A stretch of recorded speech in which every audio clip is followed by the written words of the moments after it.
Bonjour à tous, je suis ravie de vous retrouver aujourd'hui pour cette séance commentée de Mocha au clicker sur une séance de vanne. Donc voilà, donc ça c'est la deuxième séance. Je vous explique la première sur mon blog, donc je vais vous remettre le lien en barre d'infos ou sur le post Facebook. Donc là on peut voir que Mocha il est assez motivé par l'entraînement et qu'il a compris qu'en fait il devait bouger ses antérieurs.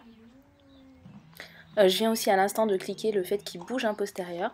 Donc on voit en fait qu'il est assez figé des postérieurs et qu'il bouge énormément ses antérieurs. Donc ça je pense aussi que ça vient du fait que j'ai appris le campo à Mocha.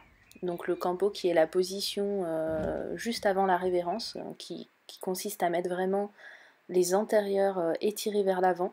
Donc c'est une position qu'il adore et qui je pense n'a pas été très bien mis sous signal. Donc du coup c'est quelque chose qu'il me propose assez souvent. Donc j'ai réfléchi après coup à ça, il y a un moyen de le travailler, ça aurait été en fait de descendre du van et donc d'être devant lui, de l'attirer vers moi et d'y cliquer le fait qu'il bouge son postérieur. Voilà, et peu à peu transférer ça au niveau du van, de cliquer les postérieurs, pour lui faire comprendre que oui, tu peux aussi bouger tes postérieurs en fait. Voilà, donc là, on va voir à un moment donné que je vais lui en demander plus. Alors peut-être que je me trompe, mais je le sens aussi un tout petit peu moins à l'aise. Voilà, il regarde à gauche, donc là il va redescendre, il va remonter. Je crois qu'il va de nouveau regarder un petit peu à droite. Et en fait, c'est des choses que moi je vois pas forcément. J'y fais pas vraiment attention, puisqu'en fait je vais augmenter mon critère à ce moment-là. On va voir un petit peu. C'est au moment donné où je vais sourire en fait. Parce qu'il va faire un pas, je vais pas le cliquer, je vais attendre qu'il m'en fasse un deuxième. Et en fait là, non, c'est trop pour lui, donc il redescend, mais il remonte tout de suite. Donc je rediminue mes critères. Donc là, il aurait fallu en fait que je fasse cette demande bien plus bas au niveau de la passerelle. Parce que là, c'était trop dur. Il était quasiment... Enfin, il était bien plus haut et lui demander 2 ou 3 pas à ce moment-là, bah, c'était trop pour lui, quoi. Voilà, donc là aussi, on va voir que je lui demande de reculer. Et on va voir qu'en fait, le signal, il est pas bon.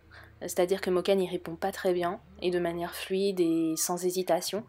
En fait, le reculer avec Mocha a été appris en méthode un peu mixte, un peu d'éthologie, voilà, en augmentant la pression et puis en y associant du renforcement positif.